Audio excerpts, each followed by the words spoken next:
नमस्ते। आप सभी को स्वतंत्रता दिवस की हार्दिक शुभकामनाएं। इस खास मौके पर मैं हमारे देश के arm forces, Indian army, Indian navy, Indian air force को तहे दिल से शुक्रिया अदा करना चाहूँगा। You are the real heroes of our country.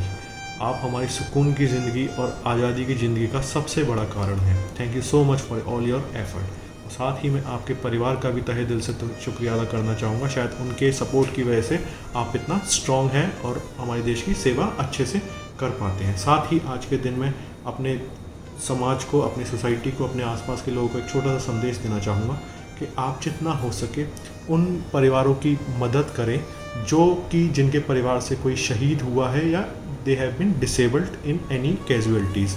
सो दो तरीके से हम ये चीज़ हेल्प कर सकते हैं।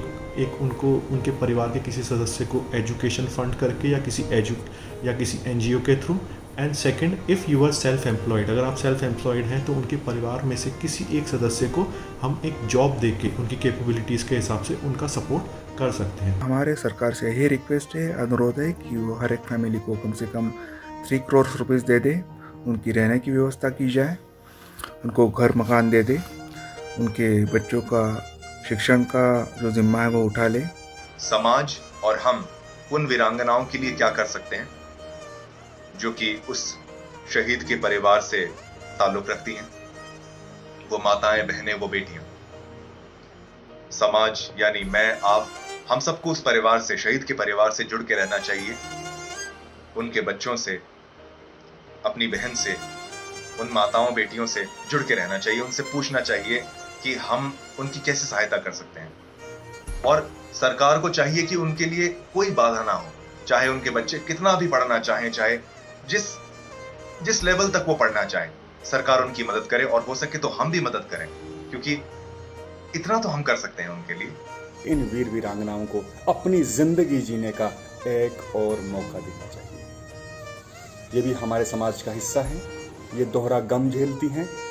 इन्हें अपनी नई जिंदगी की शुरुआत के लिए सपोर्ट करना चाहिए। और पर्सनली अगर कोई मुझसे पूछे तो मैं फाइनेंशियली और मॉरली इस काम में हमेशा तत्पर रहूँगा।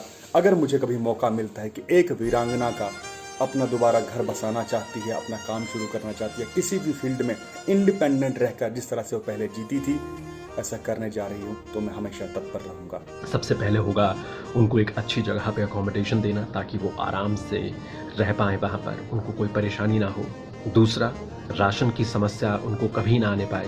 एक कॉमन राशन कार्ड के ज़रिए हम उनको, चाहे वो देश में कहीं भी रहें, उनको हम राशन मुहैया करवाते रहें।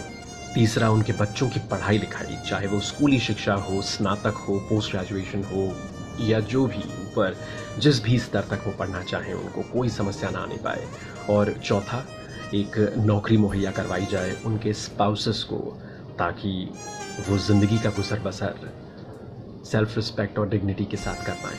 आज के दिन मैं सरकार से एक गुजारिश करना चाहूँगा कि जो जवान सीमा पर शहीद होता है या देश की रक्षा के लिए कहीं भी शहीद होता है, तो उनके परिवार वालों को बिना कहीं धक्के खाए पेंशन मिल जाए, कि जो भी एक शहीद के परिवार को मिलता है, जो भी सुविधाएं मिलती हैं, वो मिल जाए। अगर आसपास कोई सिपाही का परिवार है तो उनके परिवार के पास पहुंचकर उनका दुख सुन सकते हैं, उनके चेहरे पर खुशी आ जाए। कुछ छोटे छोटे प्रयत्न तो कर ही सकते हैं। अगर किसी का जन्मदिन है तो केक कटिंग पर पहुंच सकते हैं। किसी सैनिक की माँ की तबीयत खराब है तो मेडिकल से दवाई ला सकते हैं। कैंडल मार्च ना करें तो चलेगा, लेकिन सैनिक के परिवार में उजाला आए, उनके घर में उजाला है, ये प्रयत्न तो हम कर ही सकते हैं। जिनकी शहादत की कीमत पर हमारी आज़ादी कायम है, उनके किसी भी आश्रित को जो हमारे संज्ञान में हो, कभी असहाय, विवश और लाचार नहीं महसूस करने देंगे। शहादत का कर्ज हम नहीं चुका सकते, पर हर परिस्थिति में अपना फर्ज अवश्य निभा सकते हैं। जय हिंद, जय भारत।